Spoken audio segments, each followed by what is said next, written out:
थियो आहे? हाँ दा, सुभाणे उस्मान जेल में आज़ाद थी पियो छे। उन जी आज़ादी जी खुशी में ता सबनी के पंहिंजे घर अचण जी दावत ॾियण आई आहियां। हू जेल में आज़ाद थी अची रहियो आहे या हज तां मोटियो आहे जो जंहिं तंहिंखे दावत ॾिनी वठी? अदा साईं, उस्मान ख़ैर सां जेल में आज़ाद थी पियो छे, तव्हांखे थोड़ी भी खुशी ना आहे थी? खुशी? बाबा कहिड़ी ॻाल्हि जी खुशी? हू कहिड़ो सुठो कमु करे अंदरि वियो हो, ॻोठ में त रुॻो बदमाशी कंदो आहे। तूं भला हुनखे रोकींदी छो न आहीं? ना अदा न, मुंहिंजो पुटु त ॿियनि जे कमु ईंदो आहे। ॻोठ वारनि खे थोरो बि शर्म कोन थो अचे जो मुंहिंजे पुट जे बारे में एतिरियूं ग़लति ॻाल्हियूं था कनि त हू बदमाशी थो करे।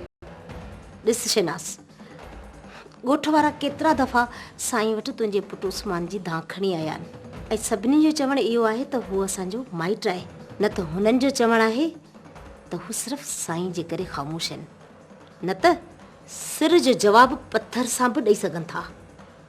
हाय हाय, ॻोठ वारा अची इहे ॻाल्हियूं था कनि, पर इहो कोन था ॿुधाइनि त हुननि जे ॾुखे वक़्त में हुननि जी मदद केरु थो करे। मुंहिंजो पुटु उस्मान, न की के ॿिया। अदा, तव्हां बि कोन था करियो।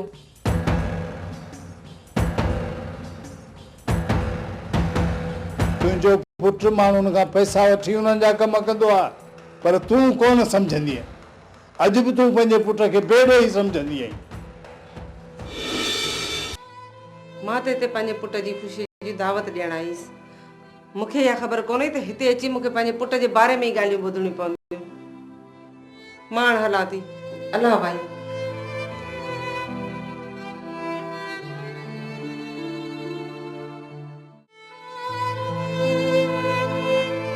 सुभाणे उस्मान जेल में आज़ाद अची रहियो आहे।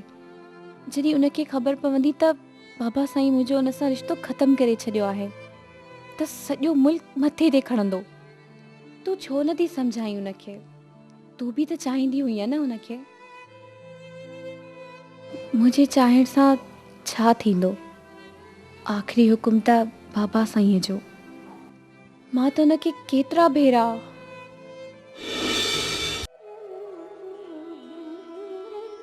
बाबा चवे पियो त छा पियो चवे? कल तूं वरी कंहिंसां झगड़ो कयो हो ऐं प्लीज़ तोखे ॿधण आई हुई। तूं इहे सभु कम छॾे छो नथो ॾी? मिठी, मूं को बि अहिड़ो ग़लति कमु नाहे कयो। सभु तोखे बदमाश सम्झंदा आहिनि। बदमाश?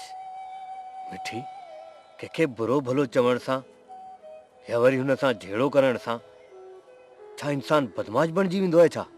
त पोइ सदाईं तोखे पुलिस छो ॿधी वेंदी आहे ऐं हमेशह जेल में छो हूंदो आहीं?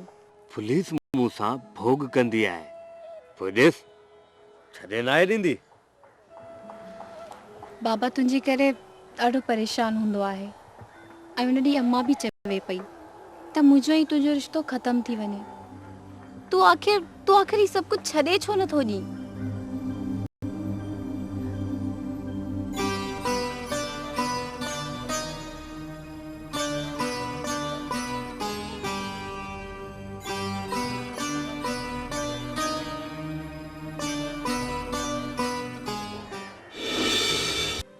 हिकु छोकिरी लाइ इन खां वधीक ॾुखी इम्तिहान वारी घड़ी ॿी कहिड़ी थी सघे थी?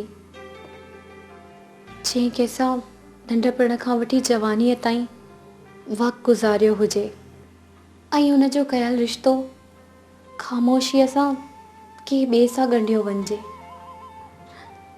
पर इहा ॻाल्हि तूं न सम्झंदे उस्मान। पहिरियां त मां तुंहिंजी ॻाल्हियुनि खे सच सम्झंदी हुयसि, पर जॾहिं खां तोखे पंहिंजनि अखियुनि सां माण्हुनि सां छेड़ा कंदे ॾिठो आहे त मुंहिंजी मोहबत नफ़रत में बदिलजी वई आहे। काश असांजा वॾा पंहिंजे औलादनि जी ज़िंदगी जो फ़ैसिलो करण वक़्तु एतिरो ज़रूरु सोचनि त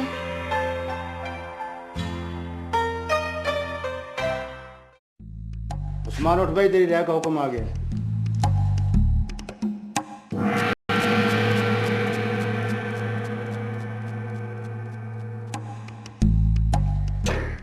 साहब, तालो तो खोलियो।